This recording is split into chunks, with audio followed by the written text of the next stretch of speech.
Welcome back to My Block Jags. I am De Niro Scurry, and Cribber came early, bitch. Dave Caldwell gone bye-bye. What, 7.5 years? A record of, 39 and 87 or something like that. He finally gone.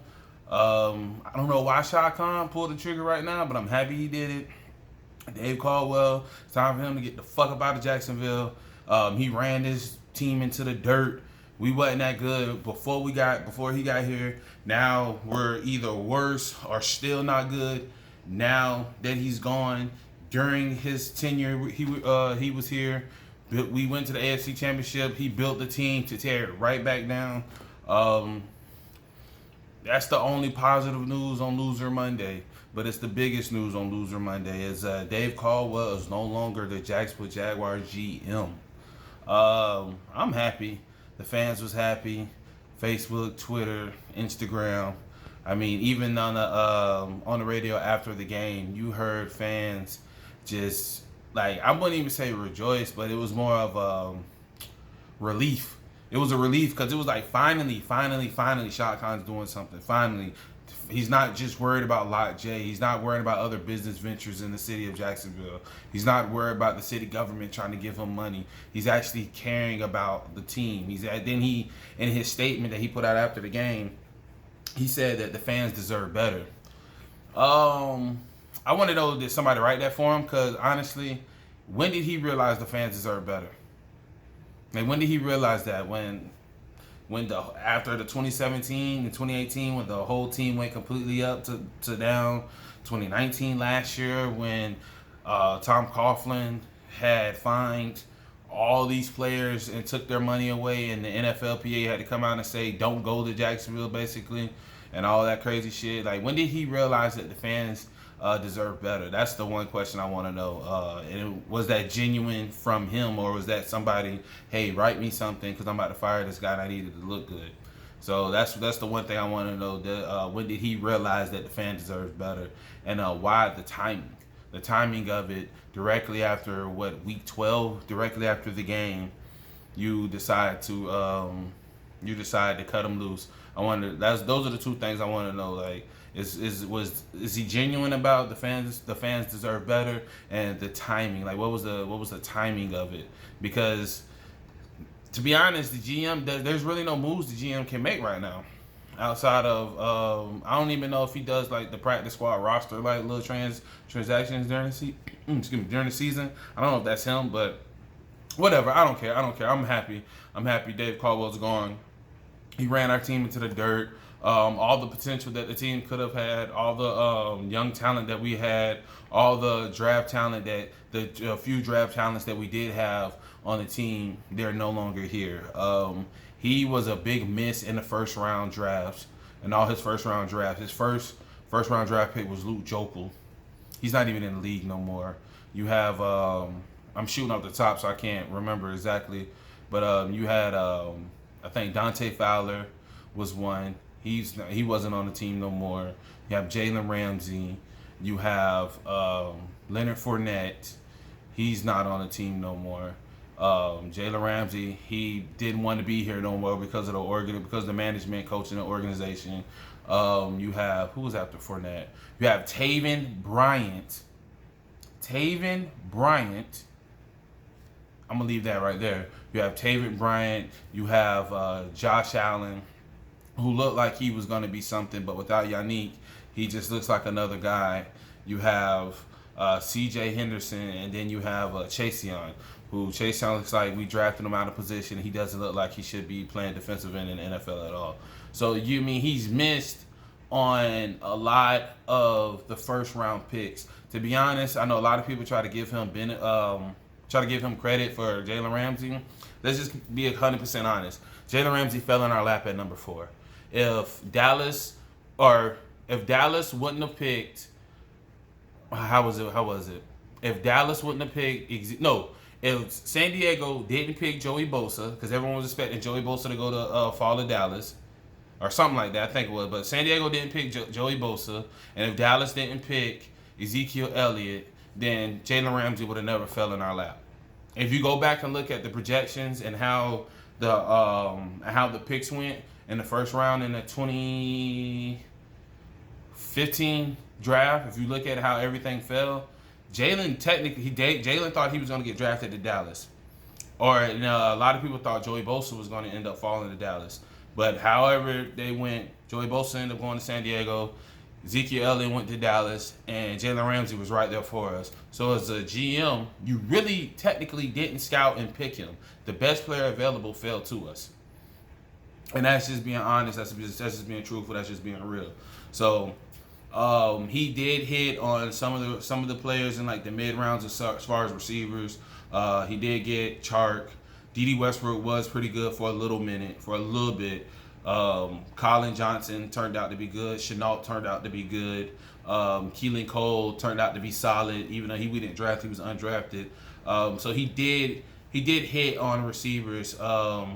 Even Hearns and Buddy us in Chicago, Robinson, he even hit on him. So he did hit on receivers in the later rounds, but it was just like for his second round to me, it's crazy because if you look at his track, second round was his best rounds. If you look at all the times he's been drafted, Miles Jack, we got Miles Jack in the second round. Robinson and I forgot who else we got in the second round.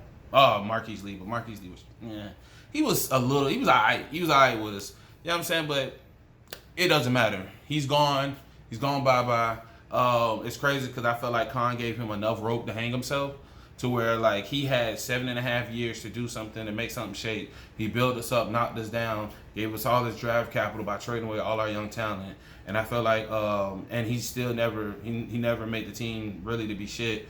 So I think Khan gave him so much time, so much leeway, so much rope to hang himself. I don't see him getting the job in the NFL being nowhere around the GM.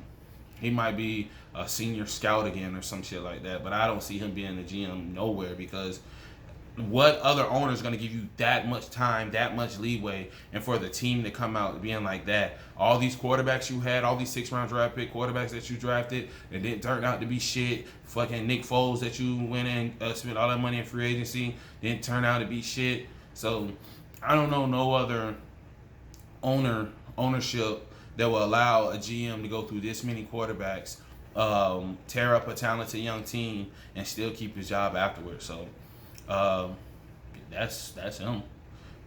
I mean, that's kind of. I'm excited. I'm happy. I'm excited to see what the future is going to hold as far as Jacksonville and with these draft picks and GM. Marone. He's not, my thought on Marone. Why Marone didn't get fired, and it makes perfect sense. I haven't heard nobody really say this, but you can't fire Marone right now with 5 games left. You fire Marone, more than likely Jay Gruden's going to be the interim head coach. Jay Gruden becomes the interim head coach, then the team kind of rallies. They get that little motivation to try to win games for Jay Gruden. So that if we win games for Jay Gruden, it knocks us out of our draft position. So now we fall from 2 to we win 2 games, then we go to 4 or some shit like that. So now we missed out on Justin Fields, on the quarterback, on our quarterback. Now we might be able to get a quarterback, but we'll miss out on the quarterback that we want, which will be Justin Fields. So I think that's the reason why Marone hasn't got the axe yet. I think it's gonna come on Black Monday for him. So that's why I think Marone's still here for the last 5 games. All right, that good news. Now let's go back to Loser Monday. We played the Cleveland Browns yesterday, and it was a competitive game.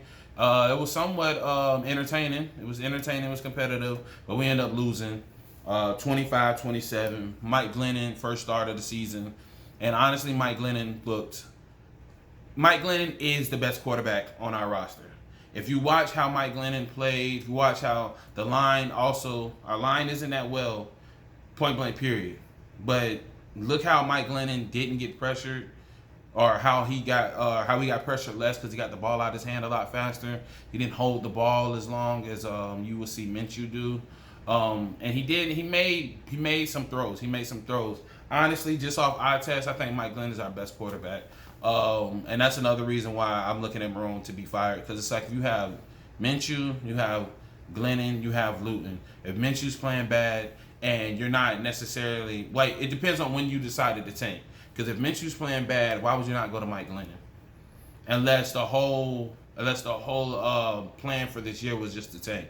it's either Minshew or bust. And since it looks like bust, you were just gonna just go with bust. So now that's the only reason I can think why you didn't play Mike Glennon, because how Mike Glennon looked yesterday, he's the best quarterback on our roster. Which, not saying Mike Glennon is good. I think Mike Glennon is just a backup quarterback. But what we have on our roster, he was the best quarterback on our roster. And the simple fact that we let him get the third, I mean, he's basically the third string technically, since he's the third quarterback to get a shot at starting. And he looked the best out of all three.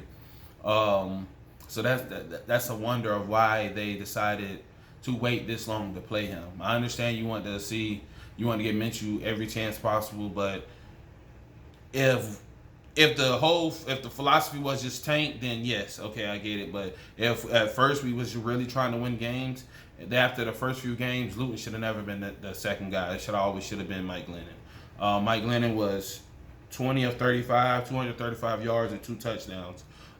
He hit Colin Johnson for a nice touchdown. He caught and dove for the end zone. He was 4 of 96, and Glennon looked good. He missed O'Shaughnessy like 3 times that I can remember. Missed O'Shaughnessy like wide open. He missed him in the end zone, threw it too high. Missed O'Shaughnessy on the first down, threw it too high. I want to say, I don't know, I'm not sure if it was O'Shaughnessy or another tight end, but he missed another somebody else in the middle of the field too high. And apparently he's 6'7", so his arm is releasing high and the ball's releasing high. So Mike Glennon, he was a little high with his throws, but honestly, I'd rather have him start the rest of the season. But it's weird because it's like I'm saying this as if I want the Jaguars to win. I'm saying this as if I want the Jaguars to win. But I'm on the tank train. I believe in the tank right now. So it's like me as a football fan, as a Jaguar fan, I'm looking at it as if I'm trying to win games, I will put Mike Glennon in. But if we're trying to tank, I will either keep Minshew or Luton. So it's like keep Minshew or Luton playing. So it's weird, and it's a weird space to be in to say if you're not trying to win games, who should the quarterback be? But then if you also want to look competitive, you know what I'm saying? It's kind of weird.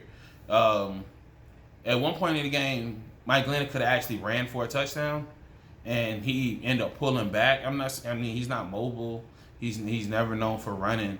But it's almost like they kind of told him, hey, just go out there and do your thing, but don't win us. Don't win us the game. You know what I'm saying? Even with the play calling with the going for 2 when we could have kicked the field goal and all that, it's almost like they just wanted to look competitive and give it, you know what I'm saying, kind of an entertaining game.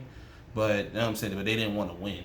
You know what I'm saying? So, I don't know. It's weird because as a fan, because I watch the games kind of convincing myself and I reiterating to myself, hey, I want us to lose. I want us to lose. I want us to lose. But then during the game, I'm like, oh, man, we could have did this. And even right now I'm talking, I'm like, oh, I would start Mike Glennon. But then if we start Mike Glennon and he actually plays well, we win games, we lose our position, da-da-da-da. So it's a weird space where I'm at right now with how we are. But I do want us to lose. So, but it's just crazy as coaching staff. Like, why would you start Luton over Mike Glennon when obviously Mike Glennon was better than Luton? And I mean, come on now. You can't put all your faith in 6th-round quarterbacks. Another GM mistake. James Robinson, of course, James Robinson does what he does. 28 carries, 128 yards, 1 touchdown.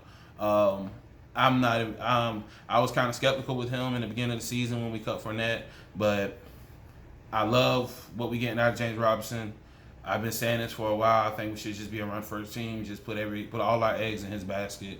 Him and Thompson and what other running backs we have. Just be a run-first team. We got to run the ball 40-something times a game. Fuck it. If we're losing, you know what I'm saying? Our whole goal is to lose. Then just do that and just run the ball or just give them the whole second quarter. You know what I'm saying? If we're trying to tank and lose, you pass a little bit in the first, second half, just straight run the ball. So that's what I'm looking at. That's what I think they should do. That's my perspective on the offense. God damn. Hopefully, I don't know. Y'all might hear that. They doing a line outside. But defensively, we end up getting 2 sacks.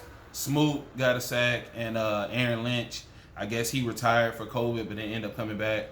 He got a sack, so that was a little exciting. I think now we got 10 sacks this season.